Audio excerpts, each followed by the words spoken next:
एक पार्टी का नेता बड़े पैसे वाला हो जाए, दूसरी पार्टी का नेता भी बड़े पैसे वाला हो जाए, तो दोनों अपने बच्चों के संबंध जोड़ देते हैं, उनकी शादियों में गए होगे आप, है ना। दो पार्टी के अलग अलग नेता होंगे, एमएलए अलग से, और बैक रूम में ऊपर तो कहेंगे जी हम बड़े ईमानदार हैं, पीछे पीछे पैसा कमा के दोनों पार्टी के नेता, अलग अलग पार्टियों के नेता, कोई बड़ा रिजॉर्ट खोलेंगे, कोई बड़ी फैक्ट्री डालेंगे, कोई बड़ा टूरिस्ट सेंटर बनाएंगे, उसके उद्घाटन में गए होगे आप। लेकिन एक पार्टी के नेता ने स्कूल बनाया, दूसरी पार्टी के नेता को दिल्ली से बुलाया, आइए मिलकर उद्घाटन करते हैं। यह सुखद घटना आज देश में पहली बार मैं घटते हुए देख रहा हूं। इसीलिए मैं कहूंगा कि यह नए भारत की राजनीति है, यह भविष्य के भारत की राजनीति है। कौन सा भारत? वो नहीं जिसको कोई,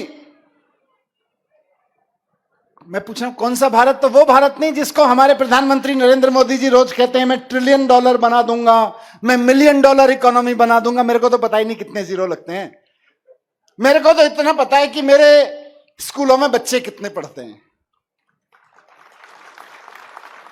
$1 ट्रिलियन की इकोनॉमी में जिनको जीरो पता होते हैं, उनको यह नहीं पता होता उनके स्कूल में बच्चे कितने पढ़ते हैं। वो भारत की विकसित की बात नहीं कर रहा, वो तो जुमलों का भारत है। कौन सा भारत विकसित बनाना है?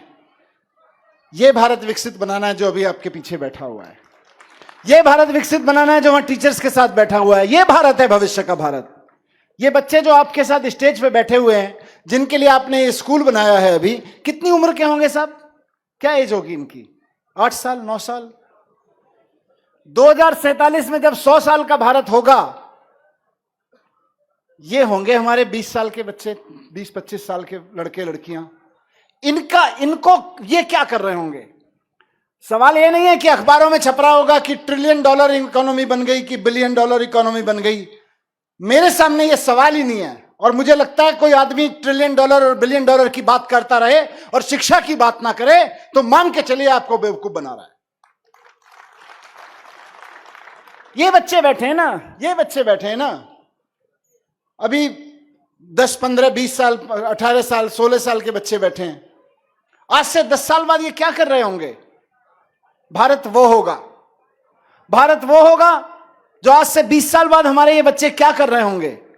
अगर इन बच्चों को आज हम एक अच्छा स्कूल पढ़ने के लिए नहीं दे सकते, अगर हम इन बच्चों की पढ़ाई की अच्छी व्यवस्था नहीं कर सकते, तो हम वोट मांगने के लिए केवल झूठ और जुमलों का इस्तेमाल करेंगे। अगर हम ये कह रहे हैं कि हम भारत भविष्य का भारत बना रहे हैं,